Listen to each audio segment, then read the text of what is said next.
It's Power Hour LSU.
LSU fans, you finally have a quarterback committed, and his name is Mr.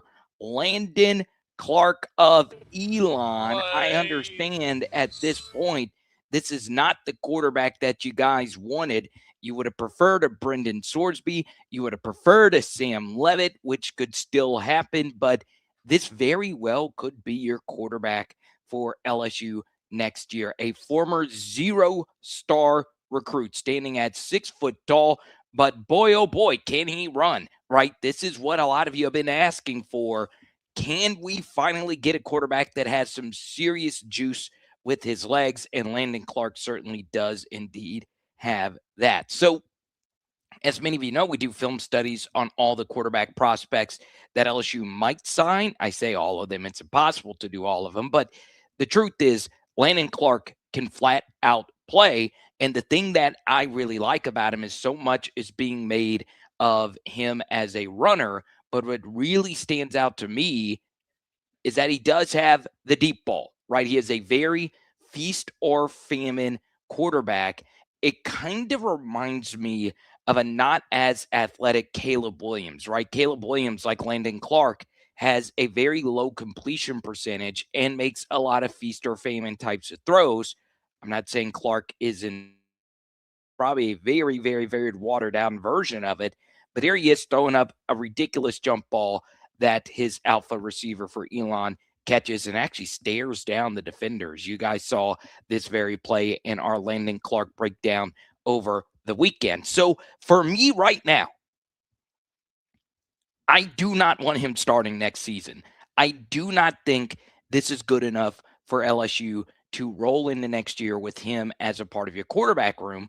But it could be a situation, though, where you go and let's say you try and get someone else in here to compete with Landen Clark.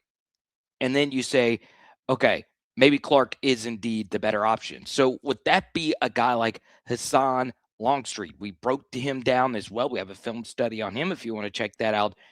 From his only game that he really had extended reps in, a blowout versus Missouri State last year. And I like him. I do. There's a lot to clean up mechanically, but you do see the athleticism. And honestly, he is very similar to that of Landen Clark. 6 foot tall, has a lot of speed. I do think Longstreet is truly special at the zone read game, which is what Jaden Daniels led us with to the 2022 SEC championship. And then he turned into one of the best college quarterbacks of all time in 2023. So, I am of the belief that LSU is going to get an extra quarterback. And one of these two names will be an LSU Tiger. It's either going to be Sam Levitt, who we all want to be the guy, or it's going to be Hassan Longstreet. Then after that, it gets kind of crazy. Do you get into the market of paying up to get a name that is way off the board? Damon Williams was never a part of this equation until he was. So could you get into the Ty Simpson sweepstakes? I think a lot of you saw this a little bit earlier. It was leaked that Ty Simpson is being offered a lot of money, potentially. I haven't confirmed this myself, by college teams to come out of the NFL draft and you be our quarterback for next year. Now, Before we get into a few other names, including Winston Watkins, he would be another wide receiver coming over from Ole Miss and a potential offensive lineman. I want to give you a very general statement that has been relayed to me by staffers at 3 different universities. I'm not the first one that has made this point, but I don't think this point is being made enough. We have focused so much on the money that's being doled out. We have focused so much on how many new names are coming in and coming out of the program, and why haven't we gotten more offensive linemen, and so on and so on. The thing that has really made this portal cycle true chaos is that there is only one portal cycle window going on right now. Okay. Remember, I'm looking at you, do you think we would have been a good football team last year if we did not have AJ Halsey? I'm just asking you. We probably wouldn't have been as good of a team because he was that good. Especially after the Whit Weeks injury, he became even bigger for our entire operation. You only have one portal window because Halsey was a spring signee. So right now, you are doing a hell of a lot of guessing. And I am one of those that believes spring football is overrated, but at least you get to see something and then react to it in the spring portal window. Now you have a bunch of new coaches, brand new roster. Half of the staff was coaching for another team. And now you're having to make the best educated guesses as you possibly can as to what you need for next year's team. And some of it is blatantly obvious for LSU. And of course, that's offensive line. But even then, remember, during the last winter window, we did get to Marcus Cooley, and we still had Deshaun Spears coming back, and we still had Jordan Gilbert coming back. But you're able to see what happened in spring. You got to see the spring game. You got to see some practice footage, and the entire staff got to see what the defense looked like. And they're like, now we need A.J. Halsey. We got to go get him. So one thing to be sympathetic about for this brand new coaching staff at LSU, we do not have the benefit of that spring portal window. And that's going to hurt LSU. I really do think so because our team isn't as together as some other teams that have more continuity. A school like Ole Miss, a school like Georgia, and so on. So for me, I'm of the belief that the early window, which has always existed, but no spring window, is really going to hurt quite a few teams. Okay. Now, one more commitment that actually did lock in today. That was Achilles Wood, a defensive end of South Alabama. He's going to be more of a depth piece for LSU. Jordan Ross is still the big defensive end that LSU did indeed sign. Chaz Coleman, ironically, ended up going to Tennessee. So the first edge rusher very early in the portal cycle that we thought was going to go to LSU, Chaz Coleman out of Penn State, he ends up going to Tennessee, and then we get Jordan Ross from Tennessee over to LSU. As you can see, it's a lot of bouncing around. A lot of these kids don't know where they're going. Their agents and their handlers are taking care of business right now. Okay, so we know Sam Levitt. He made a visit to Miami. You know, I feel shaky about it. I'm still going to hold out some hope that he does come back to LSU, sees the light, and says, look, I need to be a part of the Lane Kiffin operation. So comment down below if you are watching this live or if you're watching this down the road. Let me know how you feel about the LSU quarterback position. Now, personally, I'm feeling pretty good today. I got to see one of my all-time favorite LSU Tigers have a really good day. And Tre'Davious White, shout out to him and the Buffalo Bills. Also, shout out to Chris Olave showing up to see my dear beloved LSU Tigers pull off one of the biggest upsets at home versus the Texas Longhorns. And what happened in the post-game press conference? Well, their coach, Vic Schaefer, was bitching about their schedule. Why on earth did we have to go on the road and play South Carolina and then go on the road and beat LSU? Shut up. You lost. Michaela Williams took care of business. Flage, Malaysia had a few very nice buckets. How about that buzzer beater at the end of the third quarter? It was a great game. Lots of role players stepped up in a big way. Starting to become, as the days go by, a bigger Grace Knox fan. She does so many little things right for LSU And remember, LSU's undersized. Texas is one of the biggest teams in the country. Texas returned so many different players from last year's team to this year's team. Oldacre, obviously Booker, so on and so on. But shout out to Kim Mulkey. We'll talk more about that a little bit later. Like actual sports, like an actual game that one of our favorite teams played happened today. And shout out to everybody that went to the PMAC. Okay. Now, we get to as many comments as we can before we get into the Winston Watkins thing that I wanted to talk about. And by the way, Deuce Knight did indeed sign to Ole Miss today. I wanted to get that out the way. Now, coming up a little bit later, there's one player. If you're a PHL fan club member, there's one guy on this team that when he announced that he was going, I said, hold your horses. And part of that was just the fandom in me. But I really did believe that he could come back. And we'll talk about him a little bit later. And I think he could be the best player on our offense next year. Okay? Tribe, once Longstreet. We say hi to Colvin Robertson. How about that? Shreveport Card Show. Are you kidding me? Next one will be April 11th. It's going to be a lot of fun. But the biggest one, Mr. Dustin Poirier was there. Thank you so much, Colvin. We say hi to Tony. We say hi to Mr. Puka Head. Didn't even wait for Longstreet. Who says we're not getting both of them? RXSEJ, good to see you. Sorry about your Jaguars today. Brian Thomas Jr. did get himself a touchdown. Stanley says they should get Longstreet to start. And there we go. And you guys have already, butchered the tease. It's called a tease. I want people to tune in way after the break. You guys know I always got some extra nuggets here on this prep sheet that I leave for later. I like to give my takes and waves. I don't just want to give it to you all at the front, right? What's the fun in that? But yes, I want Caden Durham back on this team, and LSU is working on it, even though we'll see what happens. Also, I don't want to talk about names that are already off the board too much, but Lancer did sign with Kentucky, by the way, which is kind of weird. Definitely feels like highest bidder action right there, which is a lot of this anyway. My dream player also did sign today with the Texas Longhorns, and that, of course, was Cam Coleman. It would have been irresponsible for us to spend that money considering we have more wide receivers than basically there are people in the state of Rhode Island right now. So there you go. Now, you have nothing to say my bad about. Huh? You weren't the only one. TMB knew I was talking about Mr.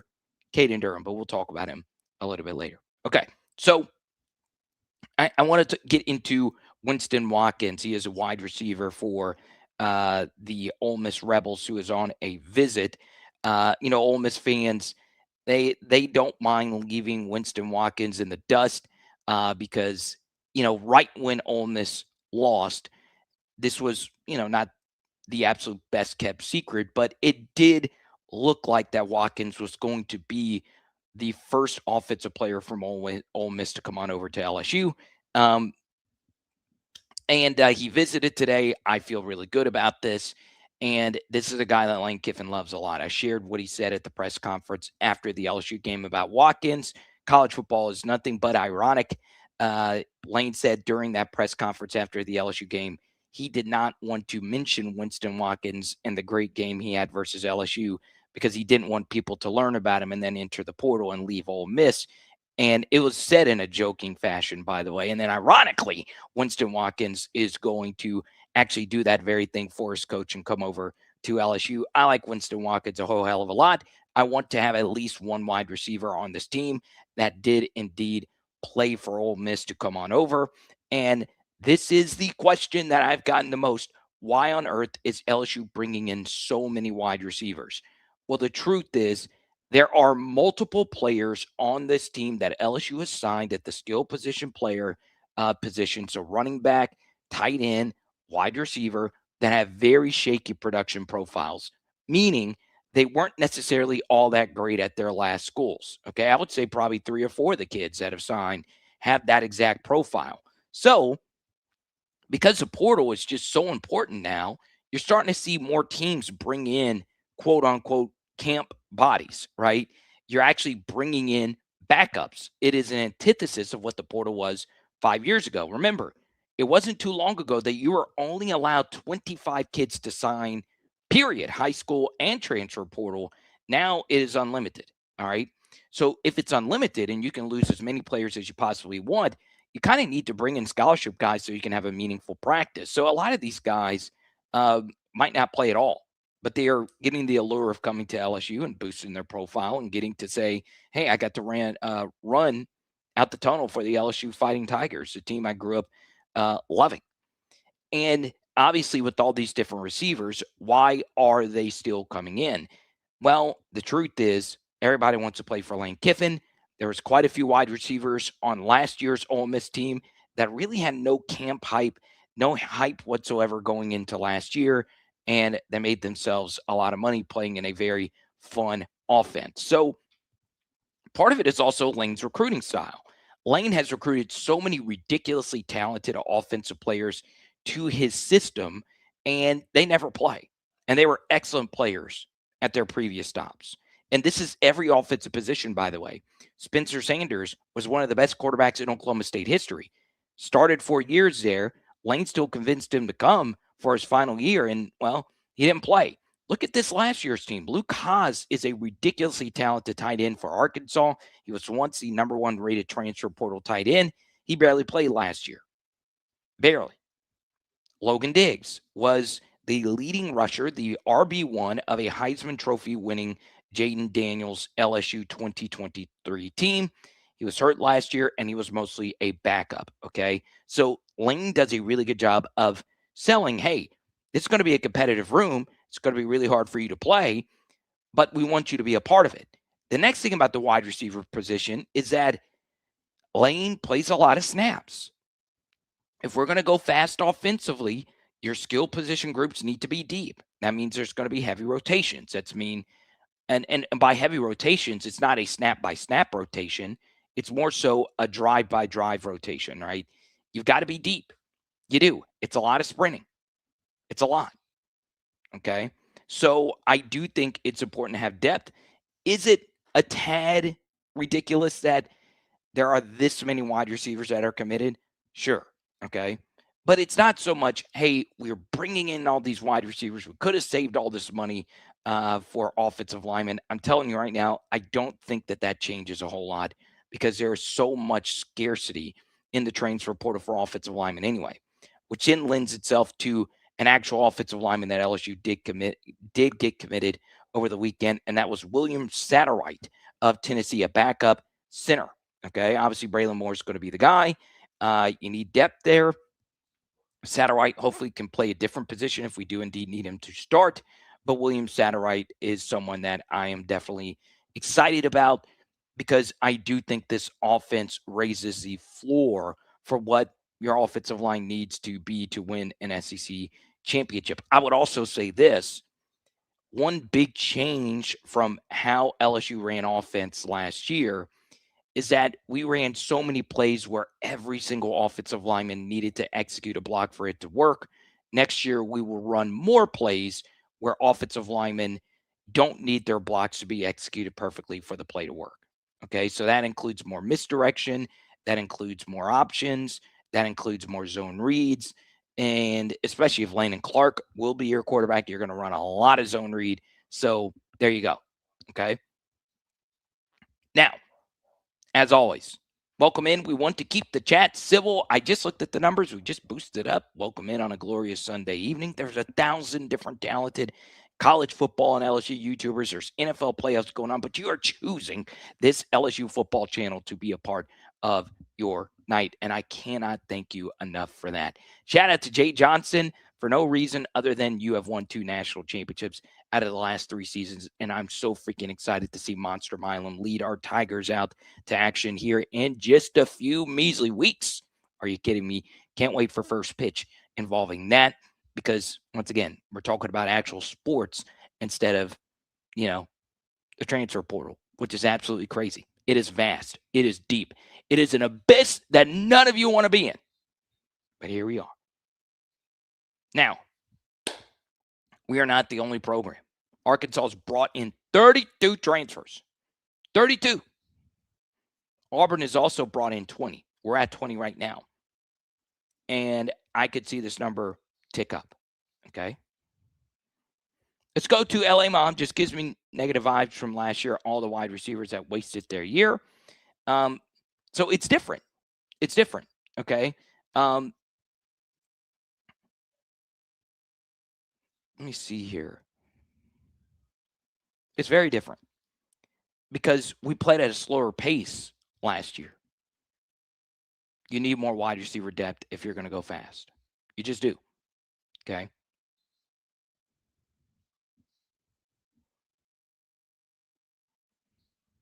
Never heard of Elon University. You can also call that X or Tesla University. I'm kidding. Kiffin didn't see Chambliss coming. Yeah. I mean, no one did. And he was the best quarterback in college football. All right. Next thing. I like to touch on one small little national college football subject before our first break at the 30. I cannot wait for Indiana and Miami. So excited. I love obscure national championships. We had one a few years ago with Washington and Michigan. We had two more traditional powers last year. And Indiana, Michigan very well could be a blowout. Okay. And everybody's talking about, is Indiana cheating? I mean, it seems like they know the other team's plays. Kirk Cignetti is just on top of things. Or is it that Indiana is just older than everyone? They do have an average age when it comes to their key players in that 23 mark. And of course, 23 is pretty old, right? There are some LSU players that come in at the age of 18 and their careers are over at 22. So the fact that most of your key contributors are older players, what does that tell you? Well, it tells me a lot. So on the first thing, and I'll relate this to LSU, is Indiana cheating? I don't know. I do not know. There are quite a few reputable people that I've cited on this channel that are suspecting it with no evidence of it whatsoever. All right. And people are pointing to, how does Indiana have 5 interceptions on the opening drives of games? My thing is, I hope they aren't cheating because I'm happy, even though we are a premier program, that smaller schools can truly believe that they can be a part of this. But I don't think they're cheating. I don't. I think someone would have leaked it or someone would have figured something out by now, but that's not here nor there. But the age thing to me does ring a bell. If we go into next season with Landen Clark and Hassan Longstreet, excuse me, we are in trouble. We just are. Because we're going to be very young at quarterback. And you saw what happened with the younger quarterbacks last year. They were not ready. Austin Simmons on the younger side, not as good as Chambliss. Pretty clear. You then go to DJ Lagway on the younger side. Not really that great. Now, there were older quarterbacks that weren't really that great. But I like starts. I like experience. I like big game positioning. Which is why I do think at this juncture, if LSU needed to raise their price above the competitors to get Sam Levitt in here, it is worth it. You've got to get someone that has played in enough big-time games. Okay? Now, there are people who are sharper than me that do like Hassan Longstreet. I will say his high school tape, which if he does commit to LSU, I will break down for our patrons and our members. Our membership community has grown. I'm looking to get 5 new members. If we get 5 new members tonight, I'm giving out my favorite Rohan Davey card ever. Okay, it's a little pixelated from the green screen, but it's a holograph. It's never been open out of this pack. If we do get 5 members, indeed, tonight we'll give it out. But, you know, I like experience. I do. I like my quarterbacks to be older. Mendoza, older. Beck, older. If you're not older, you've played a metric F ton of snaps. Okay?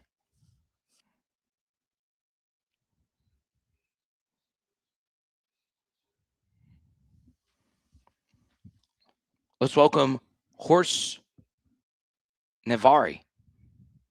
Kirk Cignetti coached Elon before James Madison. You didn't know who Elon was either. Man, I love Cignetti. I do. I will be shattered if he did indeed not honorably win the national championship. But I can live with it. Okay? I can live with it.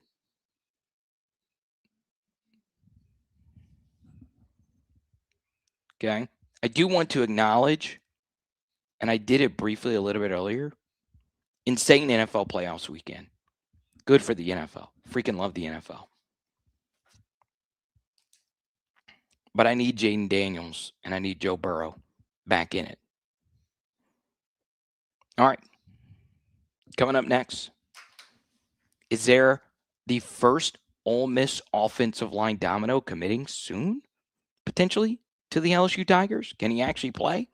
We'll talk about it right after this. Power Hour Network listeners and viewers, you might be consuming this content with that crick in your back that you've been trying to get rid of for so long. Take this as your sign today to book your appointment with LabordTherapy.com.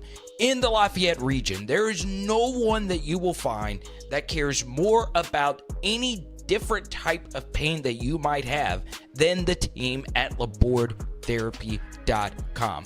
Book today. Once again, that's LABORDE therapy.com, or you can visit one of their 5 locations all throughout the Lafayette region. Are you a die-hard LSU fan, and would you like to understand the complex game of football better? Well, sign up today for our PHL Patreon. This is his second touchdown. Counter G while you're pulling the guard. We dive deep on recruiting and the transfer portal at a level that you have never seen before. Film breakdowns from so many different angles, and my personal favorites, oh yeah, the analytics, baby. I like to get nerdy. We take a look at cutting-edge statistics that help all of us understand LSU football even better. And guess what? Every new sign-up gets a Joe Burrow card in the mail for free. But we got to save the best for last. Our private Discord community of LSU fans from around the globe.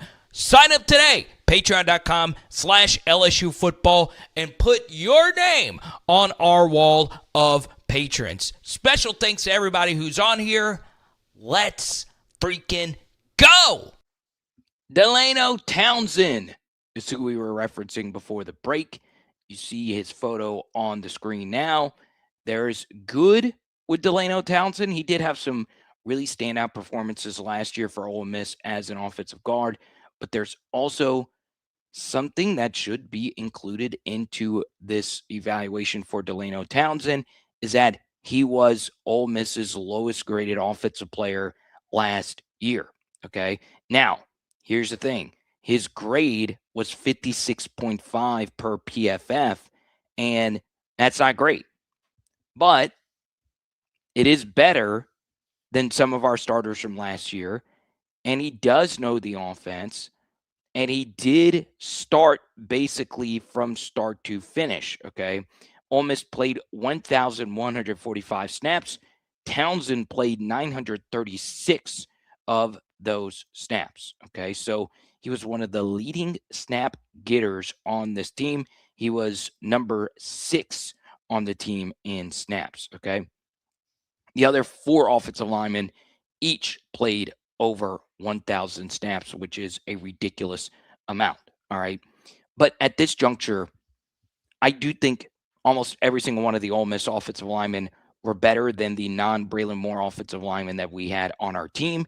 And I am very open to Delano Townsend coming over and starting right away for us, as we would love an offensive lineman who knows the system, the language, the verbiage, and all of that.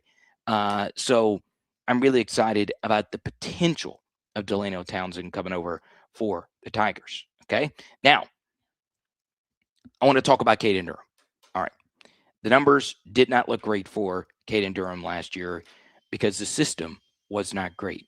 I think the perfect definition of Caden Durham's season was the very first play of the Clemson game, where he had one of the best runs I have ever seen an LSU running back have to start a game. And at the time, I was very fortunate to speak to an LSU coach after that game. And I asked him, hey, from that Clemson victory, remember, we were all high in the sky. We were thinking, hey, this team better make the college football playoff. We beat the mighty Clemson, just for both of the teams to turn out to be more mid than Godfather 3. I was hearing, or I spoke to this coach, and I said, what was the one play that told you that you felt it was going to be a good offensive night for LSU? And he said the very first play of the game of Caden Durham breaking a tackle, keeping himself up, cutting it back into open space, and turning what was a no gain into a big gain. Y'all, all I ask is for you guys to go look at Caden Durham's runs and tell me which runs were there that he could have hit that weren't there, or that were there, excuse me. Were there some missed cuts? Oh, yeah. Yeah. I mean, I'll be honest, there were some. So you will find some. Absolutely. Did Harlan Berry outperform him as the season moved on? Yeah. I wouldn't deny that. But I do think when you look at Caden Durham's true freshman season, I felt like that true freshman season was better than that of Harlan Berry's. The offense was also better. We had a guy by the name of Will Campbell on that offense and a guy by the name of Mason Taylor, and those two had a lot to do with some of Caden's big plays. But I am still a big Caden Durham fan because of the big play home run potential. There's still a visceral nature to his running style that I like a lot, even though he's not the biggest guy. The thing I don't love about where we are offensively right now is that we do need to get bigger. I really do think so, right? We need a big back. Even the two backs that you did bring in, okay?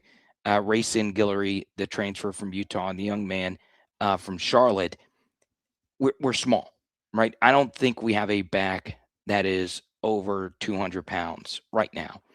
There was a pretty impressive Harlan Berry video that was released by one of his speed trainers today, and he looks like he is growing into a unit.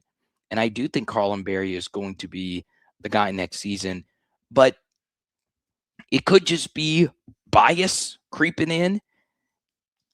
I'm still going to go down just 10 toes down with Caden Durham. I'm still going to go down with the ship. I still think he is a very good back with very high-end NFL draft potential. Okay? So there you go. Let's give some love to the LSU Monster, who's starting college tomorrow. Only got 2 more semesters left. Congratulations to you. Let's go to TMB. Can't never fault a running back when your OL can't block wind. Well, sometimes you can fault them. All right. There are, even if a play isn't blocked well, there are some things a running back can do that can turn a 5-yard loss into a 2-yard loss, if you will. All right. It's time for everybody's favorite segment on the world. In the world. We do it roughly the 30-minute mark of every single live stream. It's what did Lane tweet today? Okay, we start off with the breaking news announcement that it is official that Braylon Moore will be our starting center next season. Okay, so we start off here with Lane retweeting Glenn West. LSU officially announces the return of Harlan Berry, Trey'Dez Green, and Braylon Moore. 3 huge retentions for the Tigers that they have been working towards. Okay. So now you don't have to worry about vague Instagram posts whatsoever. Okay. We keep it moving. Harlem Berry's signature pinned to paper right here, committed to the boot. Harlem Berry is indeed back for next year. Never really in doubt. When Kevin Smith got to Baton Rouge, it was a pretty big priority to get a Harlem Berry on board. Okay. So we then get to a funny tweet right here. Rebel Viewpoint, who has just been in my mentions, I wouldn't say a lot. He's been in there 2 or 3 times, accusing me of Ole Miss hatred, if you will. South Central Louisiana State quarterback Guy, whatever his last name is, from the Water Boy, has committed to the LSU Tigers. He lost his spot to Bobby Boucher in the 2025 season. Lane got a chuckle out of that. Congratulations. Neil McCready, for the love of God. And Neil McCready covers Ole Miss. Anyone with the pulse knew that weeks ago. Seriously, just stop. Okay. Yeah, I mean, I knew this a few weeks ago, and I'm not a major insider. Okay. But Lane Kiffin, laugh emoji. I'd rather saw my finger off with a butter knife. If you ever see me put in a crystal ball, come shoot me. I like Neil McCready. Trade as green. Lane retweets his commitment. All right, so we did get the move-in video. There's Deuce Gerald's one of my favorite players that LSU signed. And obviously, they do this every year. Looks like that was Richard Anderson right there. It's move-in day. There's Corey Barber, the wide receiver out of Alabama. Just a completely new wide receiver room. So there you go. A quote from Lamar Brown is a part of what Lane tweets today. You see a lot of players from LSU go to the NFL and do great things there. So why not be a part of that, says Lamar. Winston Watkins tweeting out his goodie bag that LSU left for him. Good stuff. I think they have made rules on what all you can give recruits. Lane Kiffin, start to a perfect day. A little cup of matcha here. Is that what it's called? And Lane, look, dude, I love the fingernails, man. The finger paint. I love it. And Lane rocking the gold ring on the right finger. There we go. Good stuff. And there's another hand in there.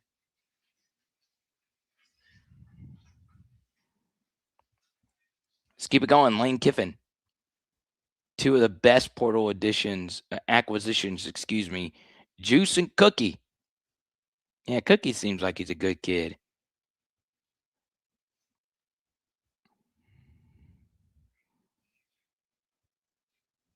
Apparently, Lexus of Knoxville refused to rent a car to Lane Kiffin during his tampering visit to Knoxville. Lane laughs it off. I don't know if that's true or not, though. Lane, I've got to know if that actually happened or not. A 6-7 joke from LSU Football Report. How about that?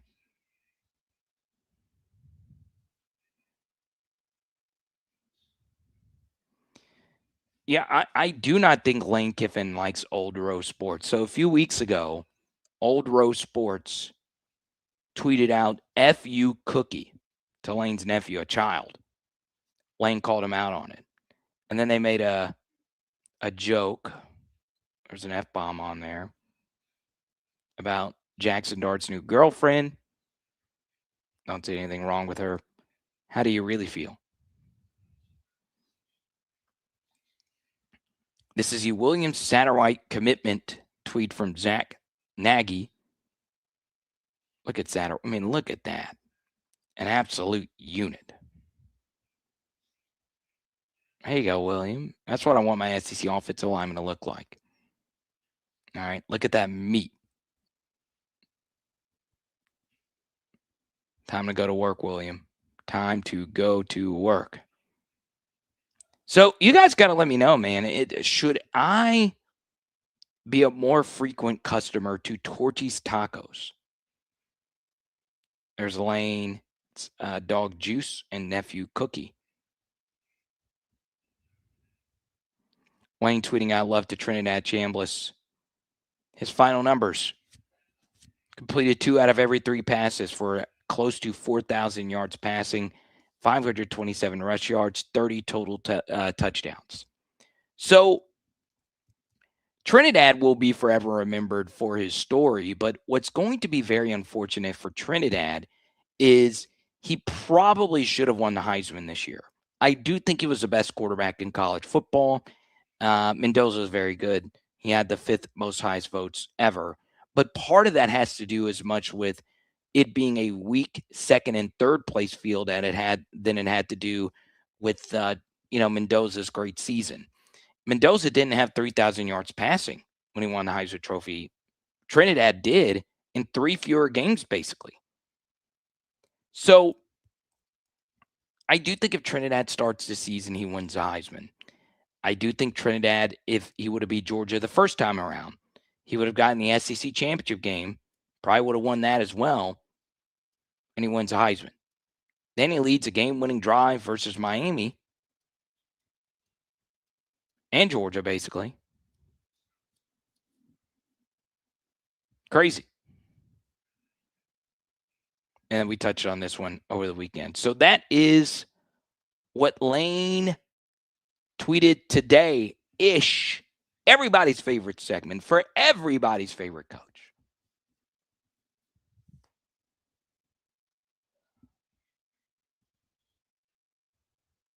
Okay.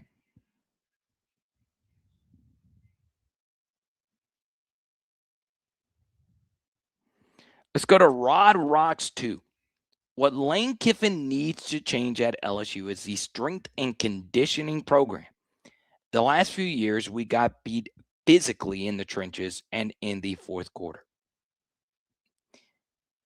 I'm glad you brought that up because that wasn't a part of what I wanted to talk about, but it was more of an off-season topic because I like talking a little bit more specificity about what's, the current stuff. But if you guys don't mind, I want to go on a little strength and conditioning rant because there was so much made of the Tommy Moffitt situation, and I'm a fan of Tommy. I've met Tommy. I've interviewed Tommy, and I like Tommy a lot.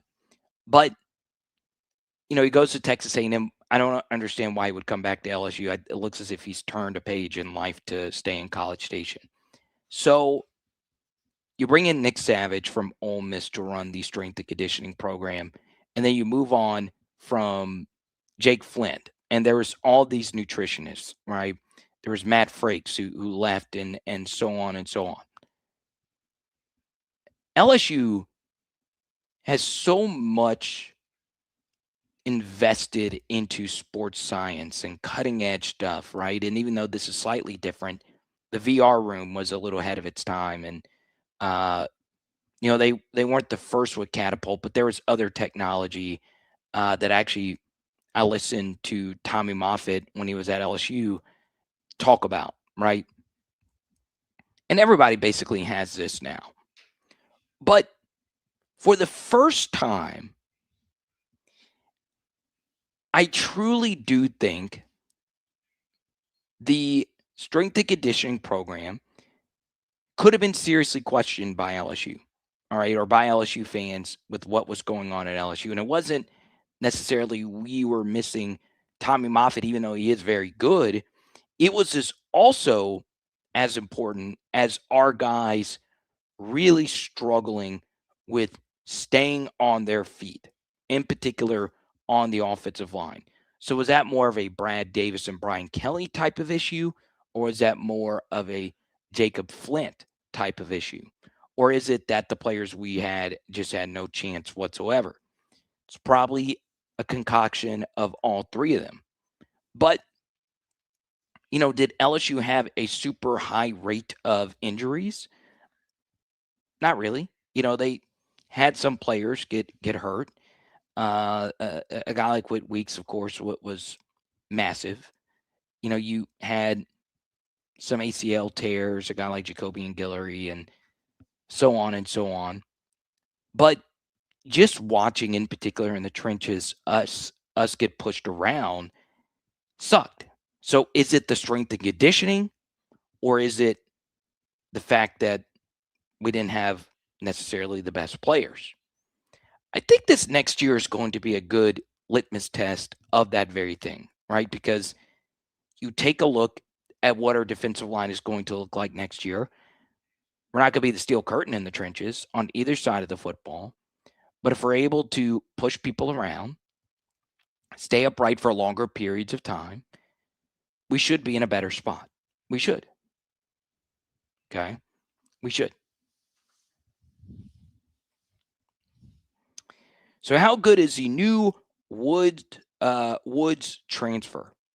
Achilles Woods from South Alabama. Thick. You guys know I like thick. But I've not watched him. I'll be honest. I have not watched him. I was caught up looking at Landen Clark and Hassan Longstreet. Now, of course, I could pull up Achilles Wood. I could pull up his profile here, and you could come to your own conclusion. He will be a year 3 player. Last year, he put up 11 tackles.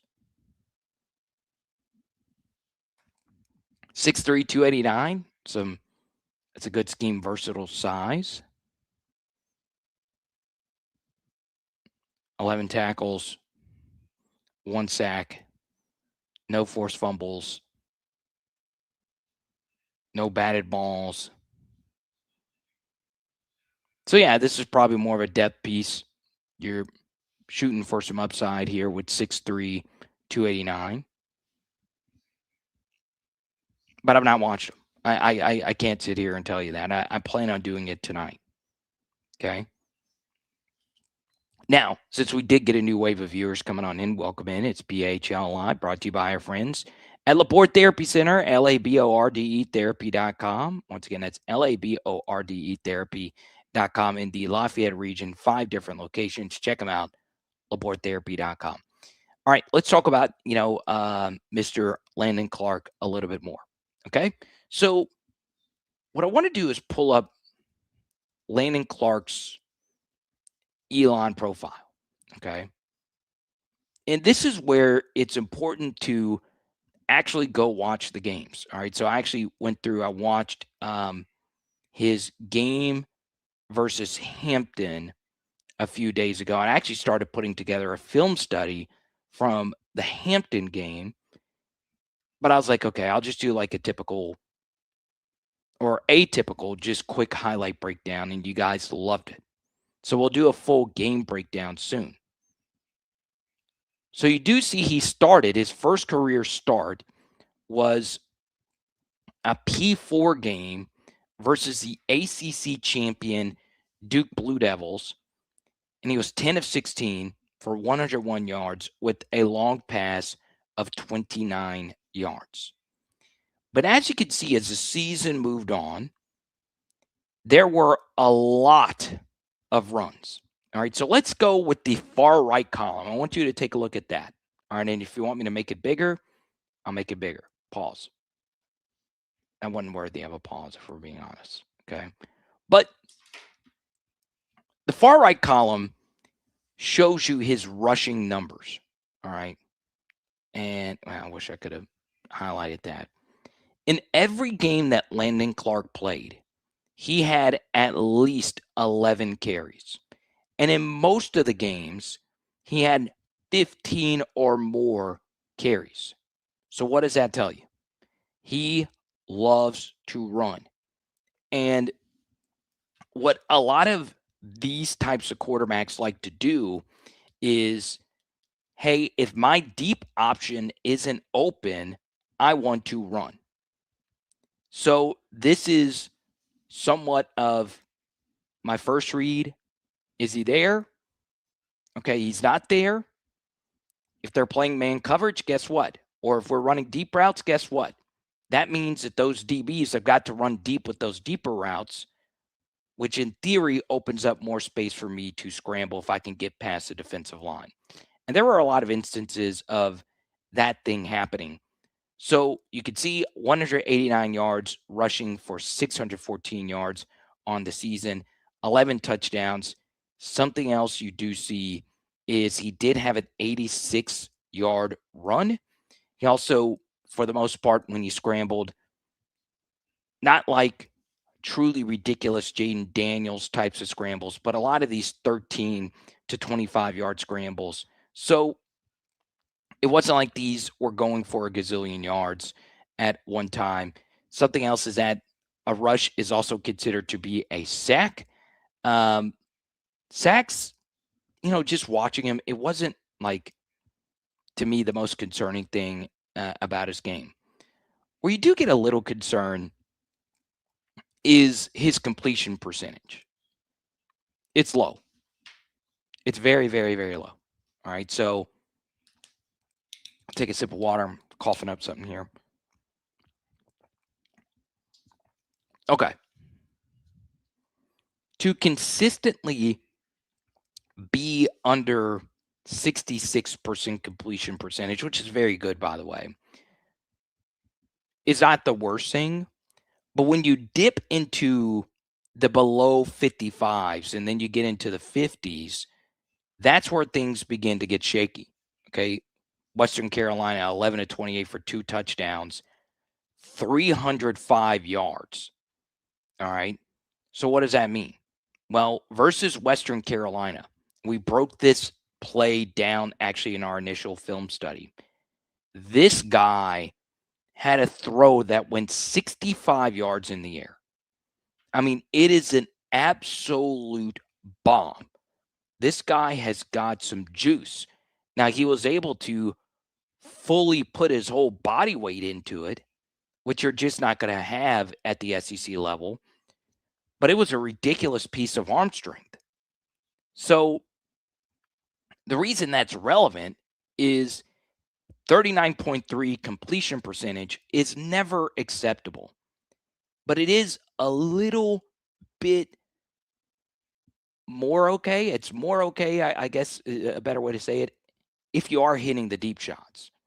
Because in his lowest completion percentage game, it was also his highest passing yardage total game of 305 yards, which was his only 300-yard passing game on the season. All right. And then as you move on down here, you'll see it again. 51.7% completion percentage at East Tennessee State University.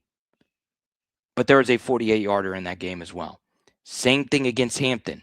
10 and 23, 1 touchdown, 43.5 completion percentage. And there was an 81-yarder mixed in there. So that's kind of the quarterback that he is. All right. And we brought this up earlier when discussing Caleb Williams. People poke and prod at Caleb Williams. He has a low completion percentage. But Ben Johnson doesn't throw a lot of screens. He doesn't do a lot of short game stuff. It's a lot of deep crossers, 50-50 balls. And that's basically what they did at Elon as well. And guess what? That's a lot of Lane's system. Lane likes to throw the football deep. It's a vertical passing game offense. That's why he brought in 3 different receivers early in this portal cycle that average over 15 yards per catch this season, which is hard to do, especially considering all 3 of those players, Jace Brown, Trey Brown, and Jackson Harris, they were every down players. They weren't just gadget guys. That's why Landen Clark's a good fit. He could run, and he does throw the football deep. He's not afraid to throw the football deep. Okay? These passing yard totals are a little low, but you also got to factor in level of competition. So, when you think of a quarterback and you look at level of competition, you're like, okay, we want to see a 4,000-yard season through the air. But when you play some downright bad teams, remember, it's a trickle-down effect for all of these teams. A few years ago, the Landen Clark to LSU story isn't happening. It's just not happening. But since the portal has existed and we have a lot more player movement within the portal, you look at the group of 5. The group of 5 as a whole has gotten worse. But it's not just a group of 5. D3 guys jump to D2. D2 guys jump to D1. FCS guys jump to D1. So a school like Elon could still be good. But you're playing William and Mary. The 2 or 3 good players that William and Mary had, they're jumping somewhere else. So the lower level you get in college, the weaker the bottom gets. So this year, Elon themselves they didn't win a lot of games. They were a 500 team this year, basically. They played a lot of 3-9. They just did. They played a lot of Villanova, bad. Campbell was one of his best games.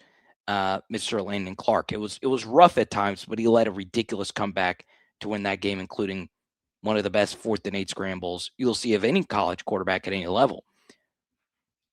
So the game scripts are nothing like a college game script. In fact, when watching those games, it felt a little bit more like a high school game. Not that the level of competition was high school, but it's that these games can be weird, right? There's a lot more 70-yard untouched touchdown runs and all of that, okay?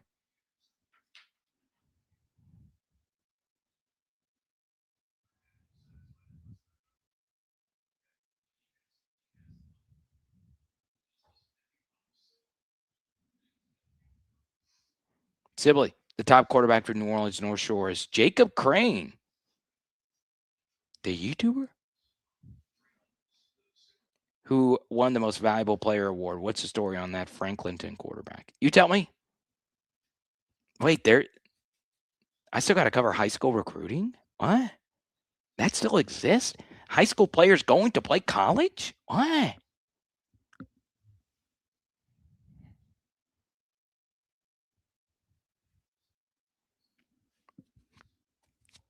So what's the story? Why was he at Elon? Well, he's 6 foot tall.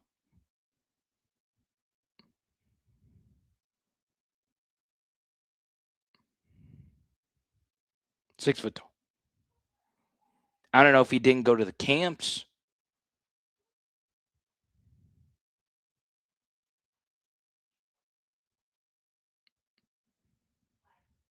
So I don't know. I really, really, really don't know. Philip Wright has announced he is back with the team as well. Congrats to Philip. He has re-signed.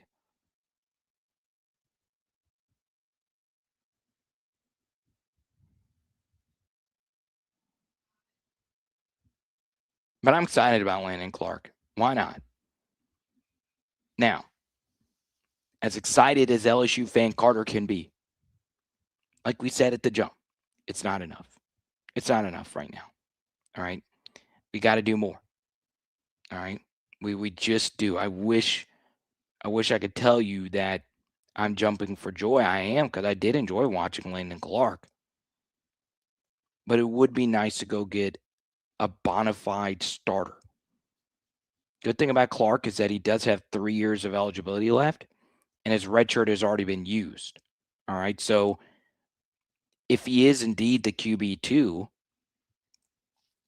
I feel as if we're going to be okay if he is the QB2, because I think he's just going to be happy to be there, and would be fine with taking on a starter's role. Now, let's just go through and talk about what LSU has brought in at each position, just to make sure we are all on the same page here. So I'm a big fan of the Jordan Ross signee, 6'4", 245, 5-star recruit out of the state of Alabama, played a season at Tennessee. I think he can be something. There is some chance that he doesn't really turn out to be anything like truly special, but I like the profile. I really do. Eugene Wilson out of Florida. Smaller slot receiver, 5'10", 165. True freshman production at Florida. It's been downhill since with injuries. He's only played 9 games over the past couple of seasons. Still has 2 more years of eligibility left, and hopefully the best football is ahead of him. Stefan Green, very underrated pickup at defensive tackle, Rome, Georgia, 6'4", 280. Had the same grade as Peter Woods, playing on the same defensive line as Peter Woods. Assignments are going to be more difficult because you're not going to be playing next to Peter Woods next year. But Stefan Green, a very nice pickup. We haven't talked a whole lot about Malik Elzy, 6'2", 205, wide receiver out of Chicago. He transfers in from Illinois. William Satterwright comes in from Tennessee. Part of why I like players coming in from Illinois and Tennessee is that I love both of those programs. I love both of those coaches. I've covered both of those coaches. Jaylen Brown, 6'6", 255, edge, rusher, thicker player out of Alabama. Started his career at Missouri and is now with South Carolina. Malik Blockton, 6'3", 255, defensive lineman out of Auburn. Not ridiculous numbers over the past couple of seasons, but at least he has played some. We talked about Racing Guillory. 1 carry for 4 yards and some mop-up duty last year for Utah. Jackson Harris, a deep threat out of Hawaii. Josh Jackson, a St. Aug wide receiver, played his some college ball at McNeese. Rod Gainey, running back, smaller size, has a lot of experience. I do think he's more of like a backup type. Trey Brown, the transfer from Old Dominion, really good deep threat. We bring in Malachi Thomas as well. I didn't think it was going to take this long, but I'm still going to go through all of these. Malachi Thomas, tight end, a very underrated pickup. I think he's going to play more than we would probably think. Achilles Woods, we just talked about him. Ty Benefield. You guys know how I am about safeties. I felt LSU needed to bring one of the better safeties in the portal in, and Benefield was a consensus top 10 safety in the portal. Jace Brown coming in from Kansas State, Manhattan to Baton Rouge. You'll love to see it. Scott Starzik, very good field goal kicker, 14 of 18 last year for Arkansas out of the Woodlands, Texas. Hayden Craig will be your new punter from the Florida Gators. Tyree Holloway, the wide receiver. Haven't talked a whole lot about him. From West Florida, played with Marcus Stokes, another pretty coveted transfer portal player. And then the latest, of course, is Landen Clark. And that is your portal class up to this point.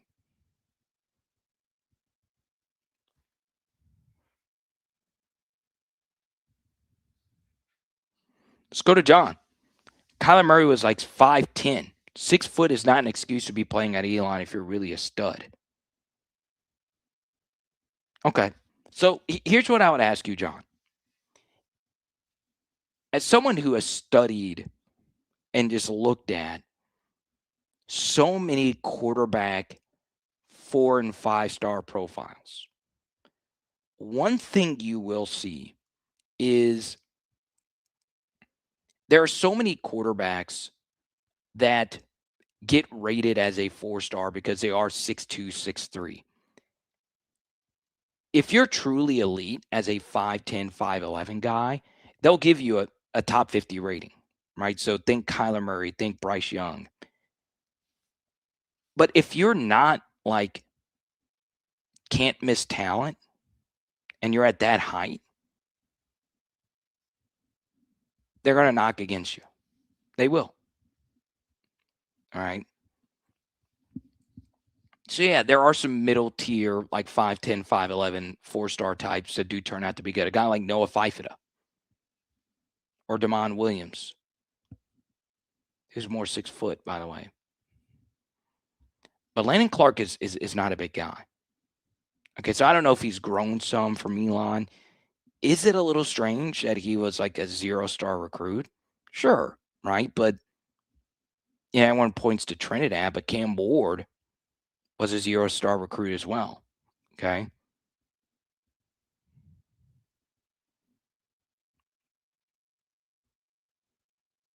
Pop Houston, Elijah Haven.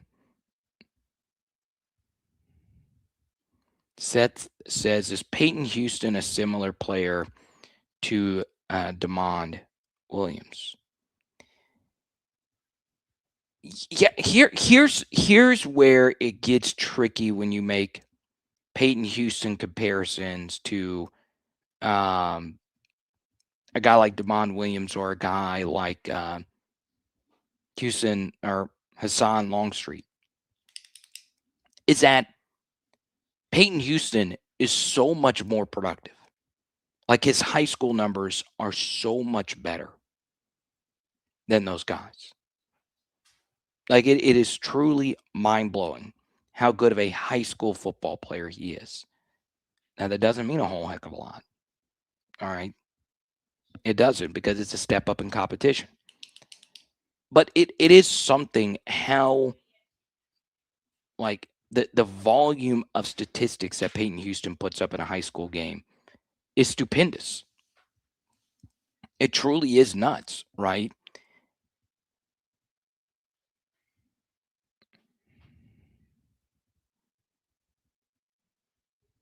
Now,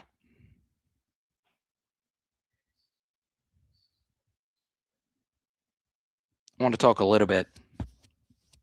We talked about Caden Durham. I've got to show some love to Kim Mulkey. Holy moly. What a win today. Now, late game execution. We knew Texas was going to make a comeback. And we were aided by Madison Booker getting that fourth foul early in the fourth quarter. Okay. The Michaela shot, we need to get better in the last couple of minutes of a game to generate better shots. All right. And I promise we'll get back into LSU football. But this win was so massive when we start off the conference year 0-2. And now we're 2-2. Did we really think we were going to be 2-2 at this point, with Flage's ankle being the size of a softball? But that's culture, right? This team has great culture. And I want to talk about Michaela Williams, who is so unfreaking believably skilled. You just simply couldn't ask for a player as prodigiously talented as her to be the person that she is, right? You know, she's not the most gifted athlete. She's not unfreaking believably tall. She doesn't just blow by people. She is ridiculously skilled, ridiculously polished, a ridiculously good teammate. And, you know, I do my NFL channel. I'm very happy to have the NFL channel. It does, it does well for me. College, you guys know how much I love college football. As much, probably more than the NFL. But, the thing that drives me nuts about some of these NFL players is even in playoff games, they don't play hard. Like it still blows my mind, right? Like Michaela Williams, team is struggling. She had some tough outings. They released, to me, the dumbest graphic about Michaela during this Texas game, where they showed that she averages more points in losses than in wins, when any type of simple logic will tell you why that is. But I'm watching A.J. Brown today for the Philadelphia Eagles. He's jogging. He's not diving for balls. He's arguing with the head coach. Who cares? You read a motivational book on the sideline. Who cares? You've already won a Super Bowl. It's not about that. Play hard, bro.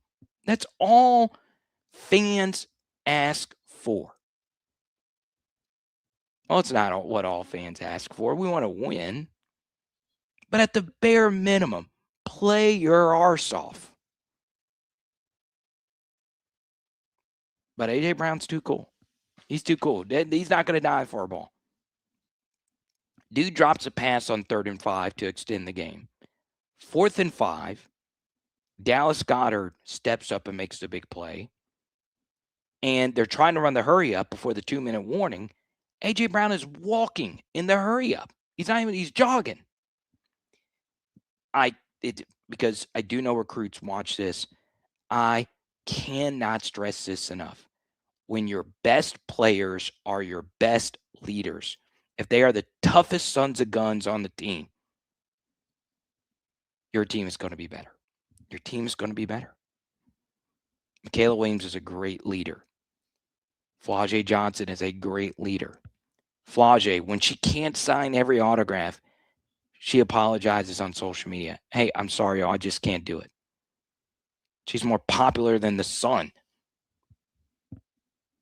Great teams are always better with great leaders. So shout out to Kim Mulkey, shout out to Michaela, shout out to Flau'jae, Grace Knox, freaking Malaysia playing unbelievable today with that buzzer beater layup. I'm excited about the team. Obviously, I think we could see that it's going to be really hard for us to make a run with the size that we have. So what? We got one. UConn's good. Excited. Okay. I don't care if I lost some viewers talking women's basketball. Be ready because it's about to tick the freak up. We're about to boot the F up. I don't give a damn. I'm going to talk about my Lady Tigers. They have brought me so much joy. That's all I ask. Play hard, do what your coach says, and these all the ladies do is they go out there and do the damn thing. Upset win over Texas.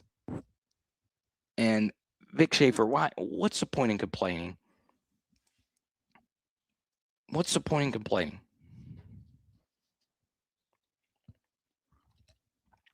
You lost. Get over it. And the crowd. Culture, man. Culture.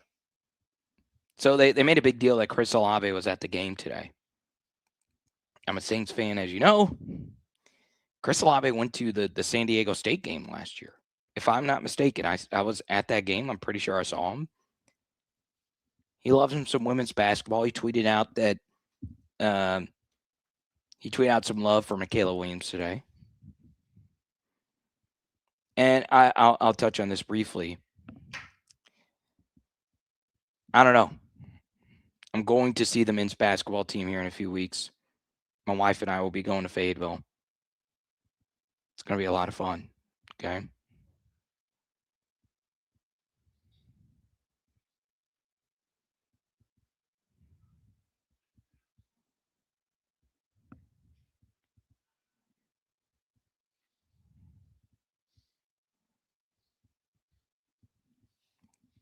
But yeah, I will do this. I will spin my own dime. Verge Osbury, call me. I'm pretty sure he does have my number. I will fly and meet with Tony Bennett to talk him into taking this job. That has just been my pipe dream that Tony Bennett is our next head coach for LSU men's basketball. He's unemployed, wants to get back into it. I don't know if he wants to get back into it, but I need something. I need it. Please, Tony.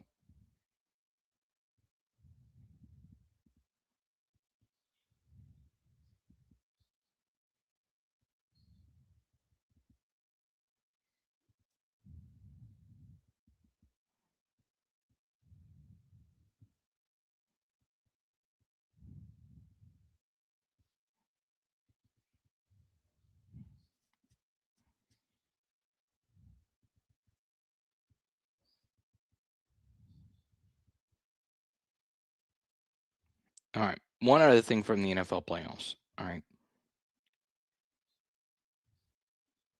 Josh Allen.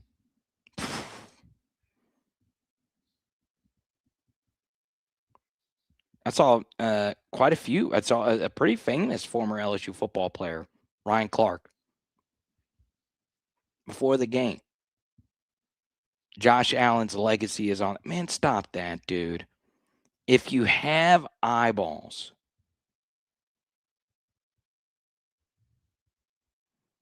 if you have eyeballs,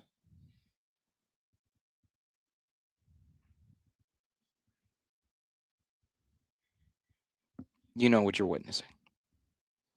Emory Jones was also at the women's basketball game today. as well.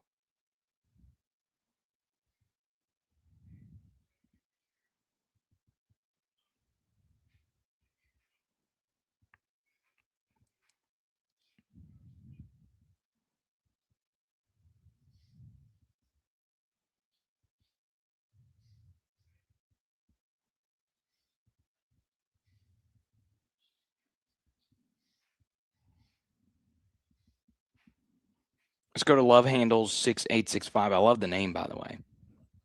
Is the O-line going to come from JUCO and FCS or what? One name to keep an eye out for is Darren Stray. He's a Kentucky offensive lineman that LSU is looking at.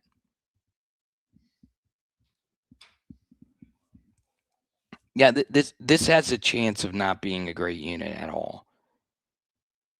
And I want to preface this by saying that I'm not saying offensive lines aren't important. But I don't think anyone is really going to have a great offensive line next year. I really don't think so.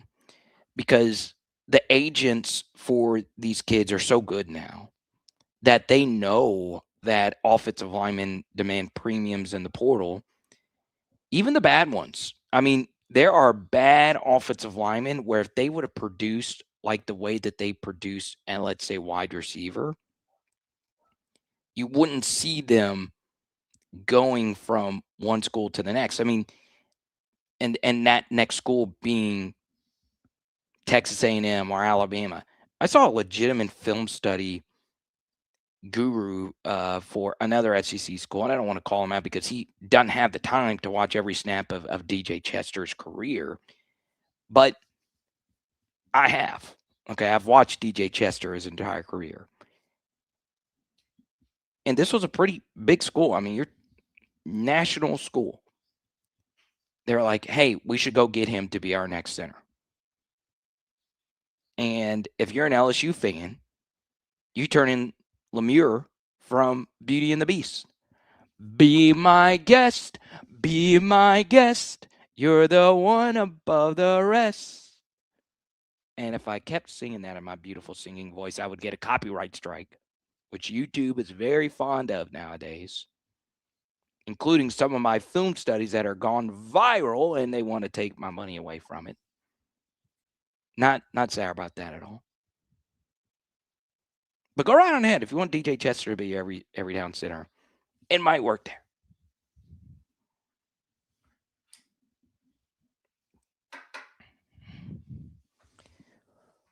But offensive line has historically been a position about continuity. There's not going to be a whole lot of continuity. There's just not. So you're just hoping that they take a step forward. And overall, I led the stream with this within the first 5 minutes. Because this is a single portal window, a lot of teams are panicking right now at all positions. And because you can't fix anything in the spring window, even though there's not a whole lot of spring movement compared to the winter portal movement, because there is no spring window, you're making a lot of guesses. You are making a whole hell of a lot of guesses. And that means you could see some downright bad football next year in college football. All right, to where the product is worse. You could see it. Now, what I want to do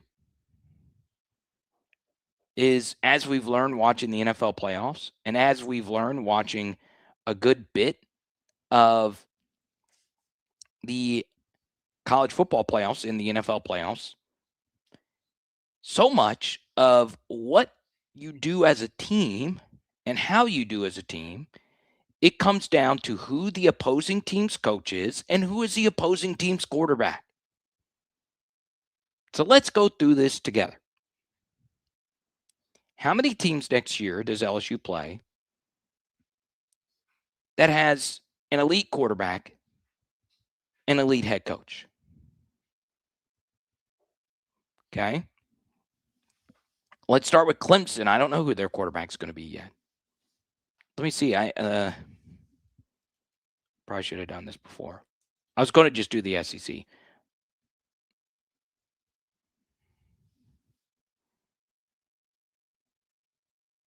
All right, looks like they're rolling with Christopher Vizina, whatever his name is. So Clemson, new offensive coordinator, by the way, Chad Morris, the worst SEC coach of all time. Chad Morris, it will be their OC. Obviously, there's some familiarity there. Chad Morris started his career with the Clemson Tigers as the offensive coordinator for Dabo Swinney. Not scared at all, whatever they have at quarterback. Ole Miss, I like what they did. They went and got Deuce Knight. A lot of you would have loved Deuce Knight to be your quarterback. He will be the quarterback next year for Ole Miss. But are you worried about their head coach? Are you worried about who they brought in, their OC from Eastern Carolina, who was once with Ole Miss? Yeah, you should be worried. There's a lot of continuity there. Lane would probably tell you, hey, they're probably going to be good. Next week you have Texas A&M.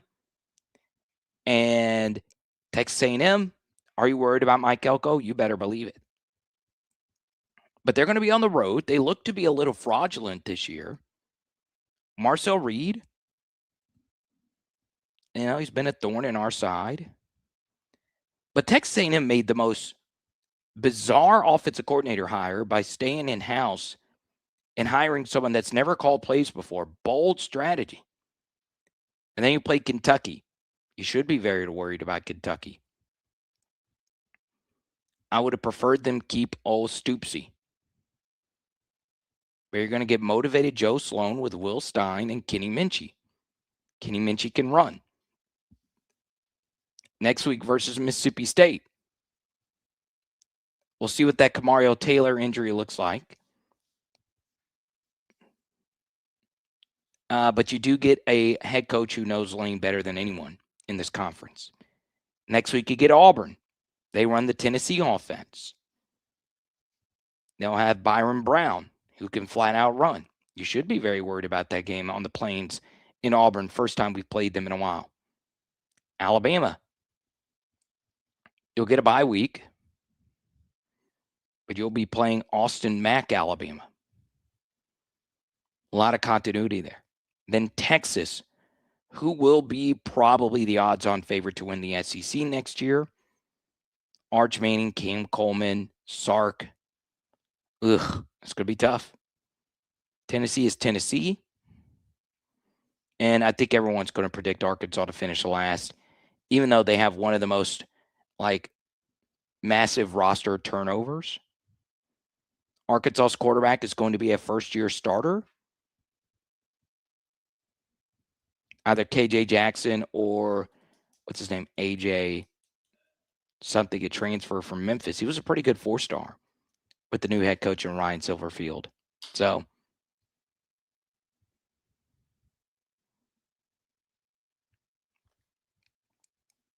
let's go to Mac. How did we get beat out by Micah DeBose by Vanderbilt? Good point. Actually, I didn't include that in my prep. It was a bad oversight. This was a big story. We really could have used Micah DeBose. He's an offensive lineman from Alabama, and Vanderbilt won out. All right. I saw the on-3 graphic. It popped, 4 or 5 hours ago? Yeah, it hurt. It hurt. There's just no other way around it. You can't really be picky when it comes to the offensive line. And as the days go by, you start saying, hey, do we not go to Lamar Brown and say, we really need you on the offensive line? We really do.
Let's see here. I'm trying to make sure I didn't miss anything.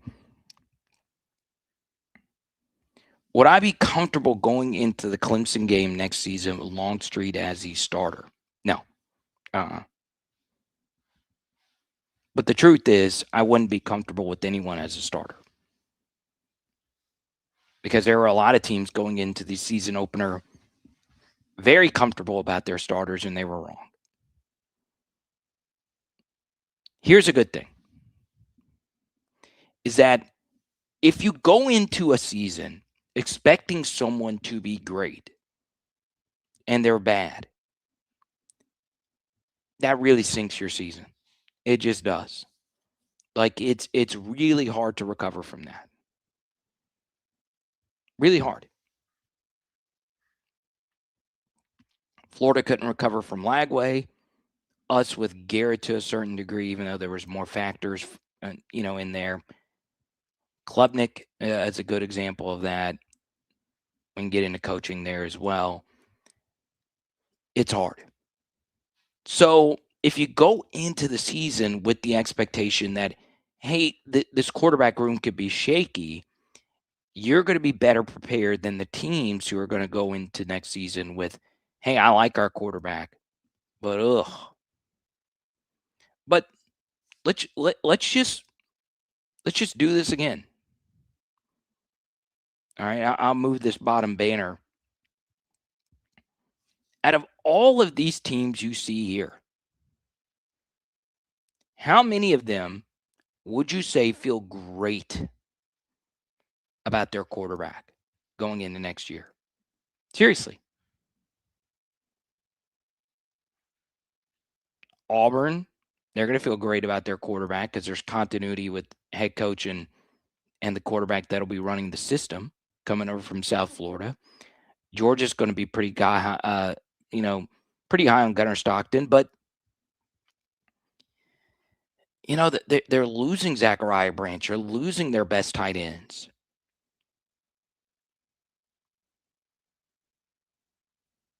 You go down that list. You tell me. Oklahoma, John Mateer, yeah, they're going to feel pretty good about that. South Carolina, Lenore Sellers, they're going to feel great about that with Kendall Briles coming over. That's a team you should probably buy low on right now, is South Carolina. One of the softer opening 3 weeks, they'll get a weaker Alabama team on the road. Then they get Kentucky first-year coach, Florida first-year coach. Pretty interesting. Tennessee, do they feel good about their quarterback situation? I really don't know what's going on there. And then you have Texas with Arch Manning. Interesting, right? They're going to feel great about their quarterback. Marcel Reed, they're going to feel great about him going into next year, even though he had one of the worst college football player performances from a quarterback of all time. And then you have Vanderbilt.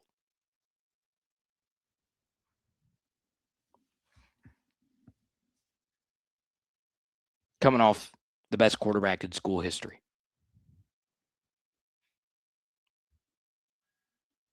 So I'm serious. I'm not making that mistake again.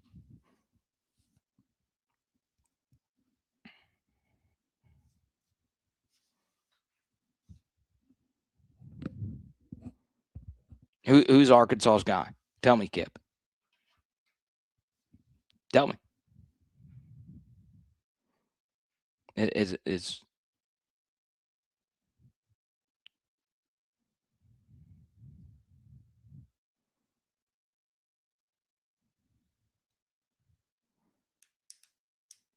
Trinidad Chambliss is filing a countersuit?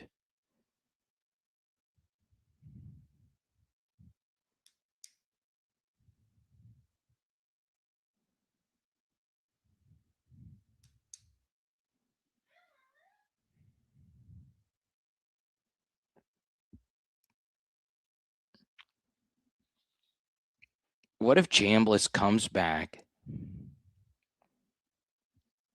They clear it, but Ole Miss has already paid too much for Deuce Knight. Chambliss gets out of it, and it's like, man, I would love to go to a system that I know. I would love to go to a rabid fan base that cares. I would love to be a part of Saturday nights in the SEC. I would love to play in the Vaught one more time. Guess what, Trinidad? There is a school. While it might not be blue and red, it's purple and gold that checks all of those boxes. And by the way, the guy that actually hired Tom Mars, the best college sports lawyer on the planet, is the guy that's coaching the team that'll be playing most of their games in this building right here.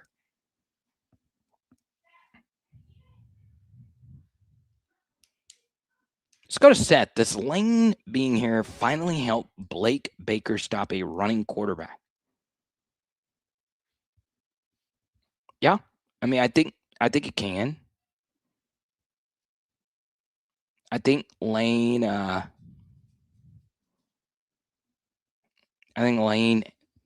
having some of the better dual threat quarterbacks can help Blake solve a few of these issues. Yeah, for sure. Something else it could do is, let's just say, for some reason, even though it doesn't look like it now, our offense is like truly guns a-blazing. Like our offense is really it. Well, the best defense is a good offense. And one thing that helps with guarding against rushing quarterbacks is having a lead. A lot of the games where we couldn't stop the running quarterbacks were games that we had that was still in a neutral game script. If you're playing with a big lead, it does one-dimensionalize an offense. Okay?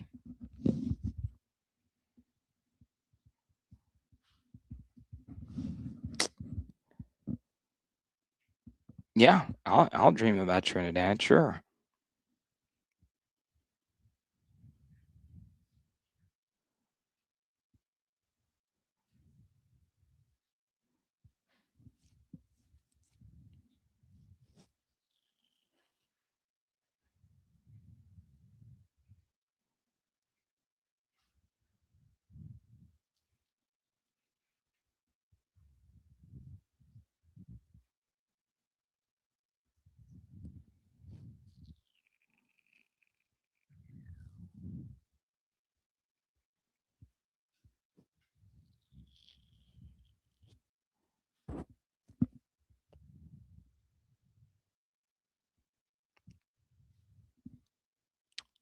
All right, here's what we're going to do.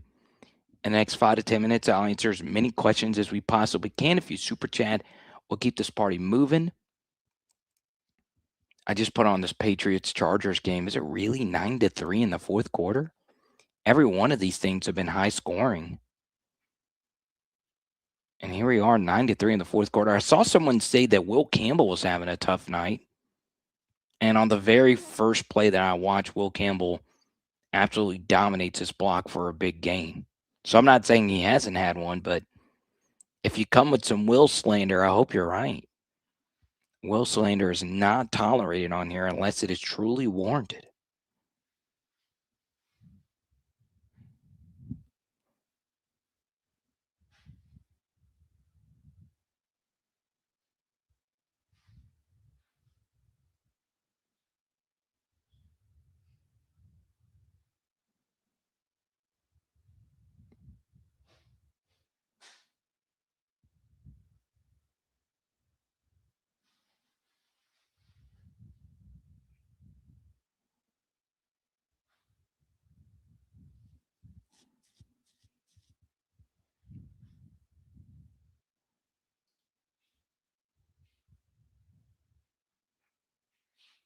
Oh, man.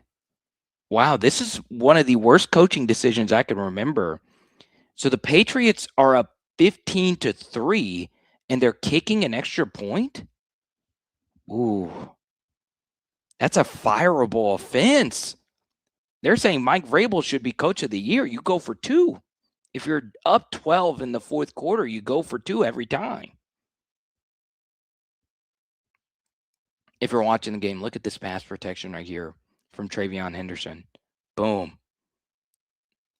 God, that was nasty. And throw was even better. Dear Lord.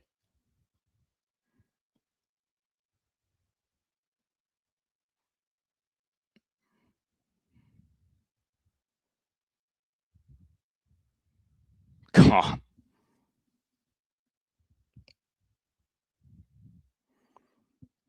Yeah, a chance that might have been it.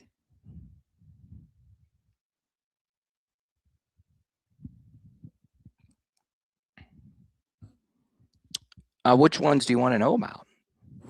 Here's what we can do if y'all want to get frisky.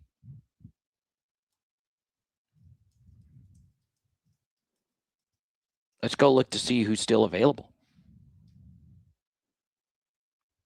Okay.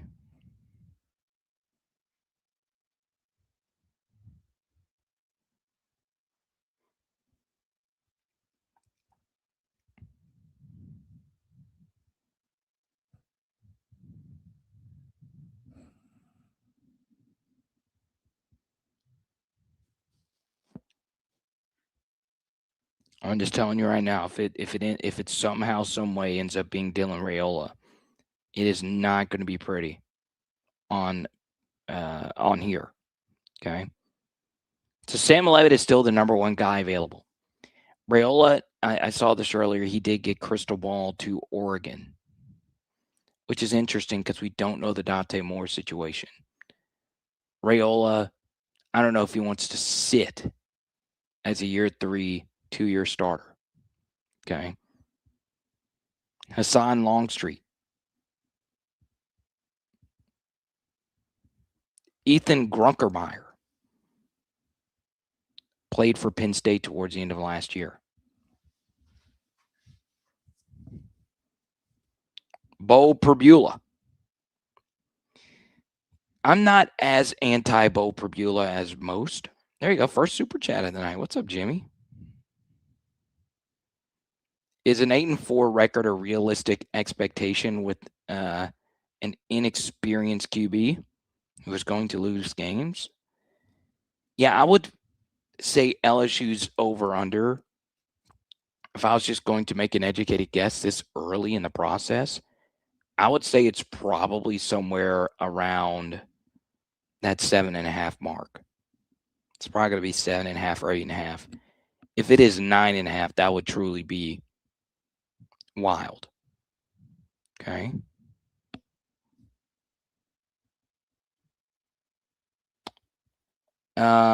Jake Merklinger is not what you want. So once you get to Jake Merklinger, you're starting to get into some weird situations. Okay. Air Noland is interesting. So this was a 4-star, pretty elite recruit. Started his career at Ohio State. Then he goes to South Carolina. Okay. So what's very interesting about him, as you can see, top 100 recruit, is when you start your career at Ohio State, you have to know going in, the likelihood of you playing is just so low. All right. Then he goes to South Carolina, where they have a really established guy there as well. So what if the case is just he can't play because there's just so much talent ahead of him? Remember, quarterback is a pretty straightforward deal, right? It's either you're the guy or you're not, unless you're the dual threat change of pace type of guy.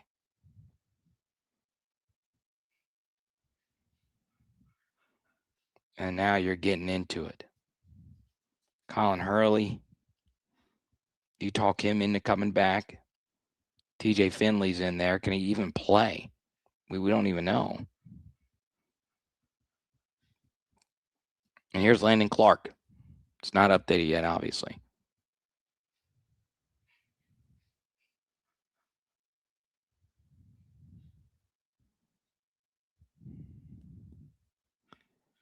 I'm pretty sure Justin Herbert's body just got sawed in half in an actual football game. God, that looked terrible.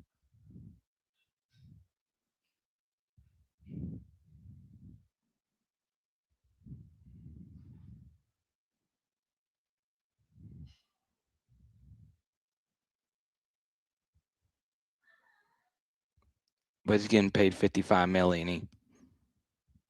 He's with Madison Beer, so I don't think anyone is sad about him. Jaden Rashada, that's a pretty welcome name. 5-star recruit. One of the more dramatic NIL situations in the history of the sport. Committed to Florida, goes to Arizona State. Then he ends up at Georgia. And now he's looking more like an 80s singer than an actual quarterback.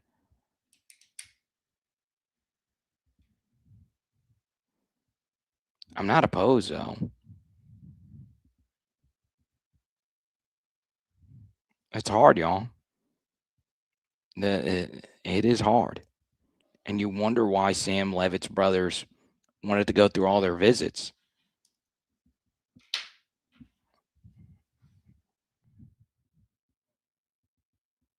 Julie with the super chat. Thank you so much. I appreciate it. I just saw it. I don't know why.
Mm.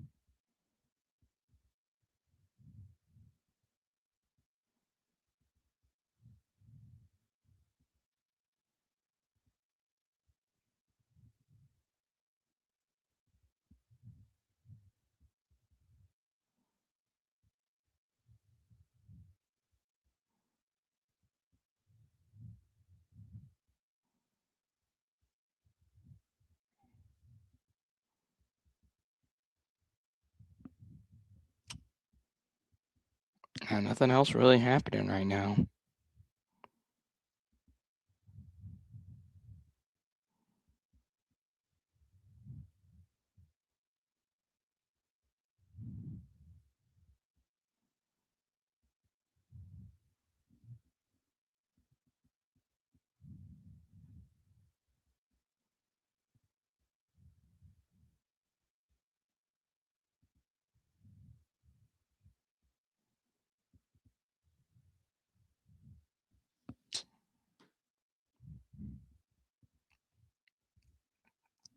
God.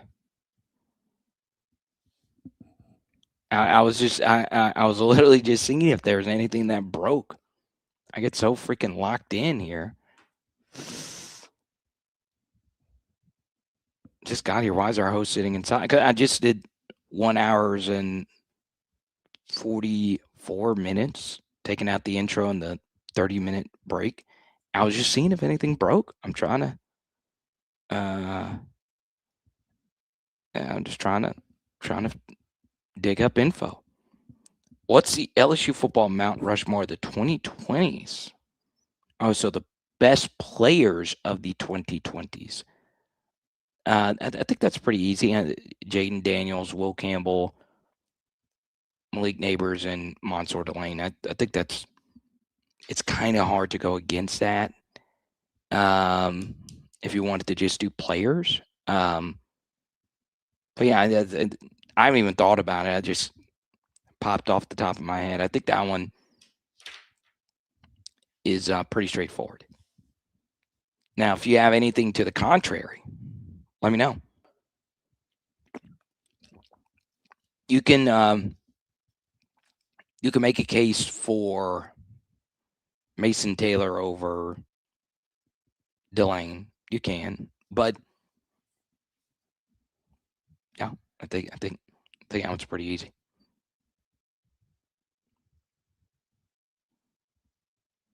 God, y'all are freaking out over this. I have no idea. I literally was just checking my phone to see if there was something else I needed to include before we skedaddle here. But no, it's keep talking. Keep going.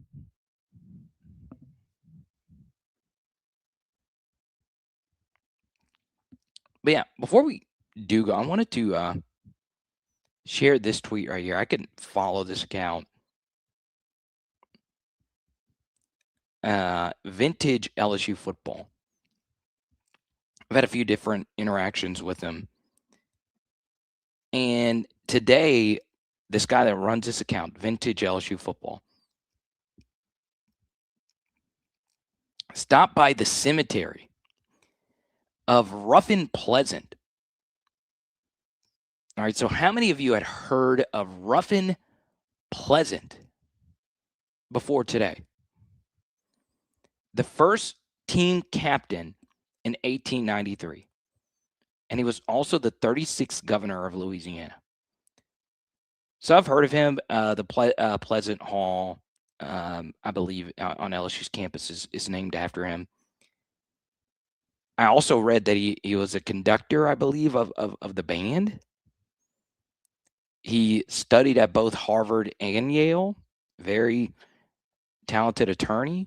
Was on the side of Huey P. Long and then became his political adversary. Was a Republican and Democrat. Knew Theodore Roosevelt. I believe I read up on him for like a good 15, 20 minutes today. That's also crazy. Like, if you had accomplished everything that he accomplished, you would think that this gravesite would be like something grand. And it's just a reminder, man. This guy accomplished so much roughly 100 years ago.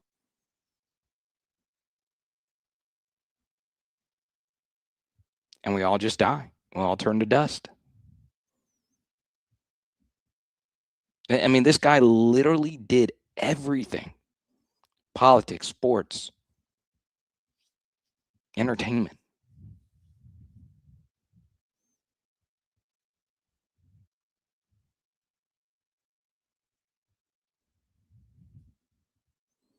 Yeah, I guess I didn't realize it. I literally, that's all I do, like midway through it. I normally run a break when I do that. I was on me. But yeah.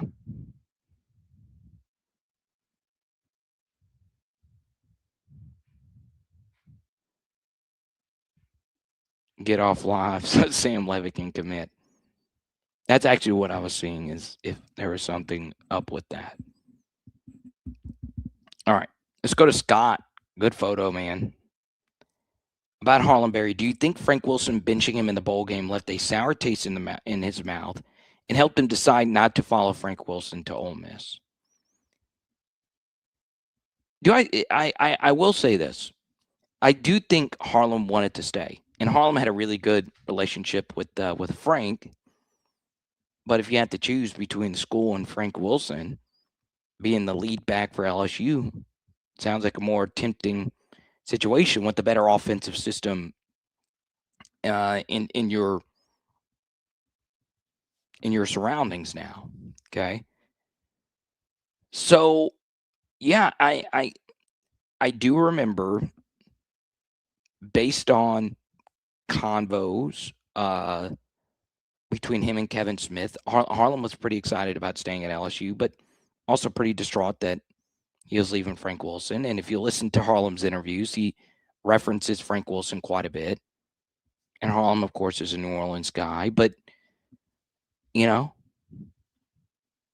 I think Frank benched him because of that? No, because Harlem fumbled.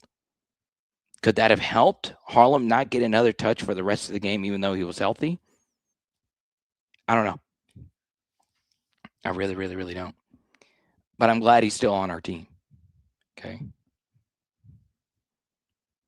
But yeah, this is out there, this take. I think Frank benched Barry as a retaliation for Barry not wanting to follow Frank to Ole Miss. That could have been it. Which in turn, in the long run, helps out LSU so he doesn't get hurt in a meaningless bowl game. Okay.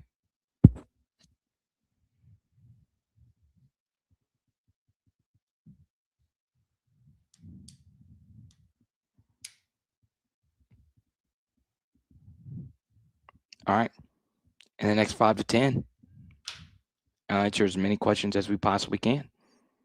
If you super chat, we'll keep it going.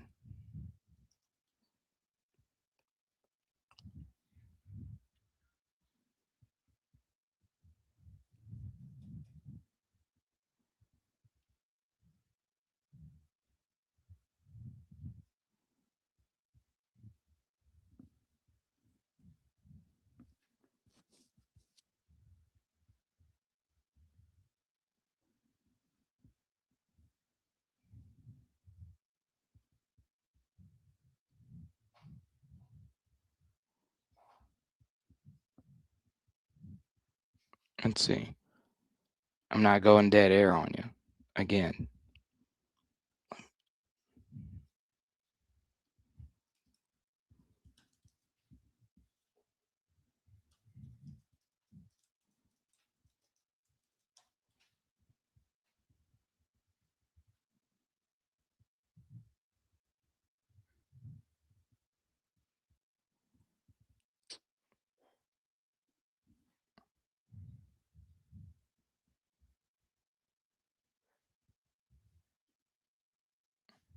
I love it.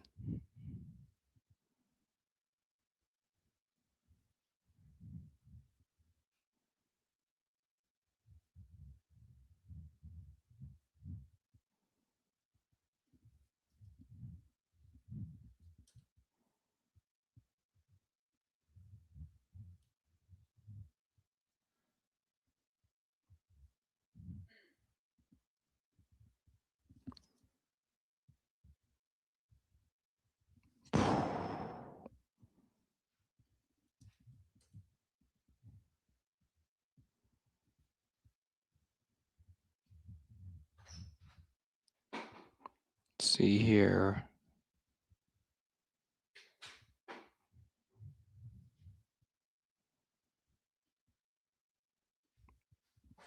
I haven't been able to, part of what I'm doing here, I haven't been able to confirm this or not, but Khalil Ayat, the quarterback from Montana, good program.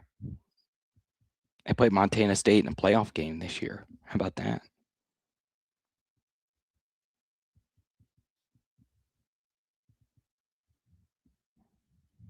I don't know. I don't know if that's true or not. I'm gonna take your word for it. 4,000 yards, 33 touchdowns, 9 picks. We'll talk about him a little bit more tomorrow. Our top super chatter of the evening, Mr. Jimmy, alongside Mr. Pegasus. And then on top of that, Ellie Mom, we really appreciate you. Welcome Welcome, Landen Clark. Also, shout out to Flajay Johnson. Shout out to Kim Mulkey. Shout out to the LSU Tigers. Michaela Williams going off earlier today. We are so freaking ecstatic to be LSU fans. How about that? It is Power Hour LSU. Boom! Tonight, we are doing... Oh, Haley made this balsamic steak dish pretty good. Let's go.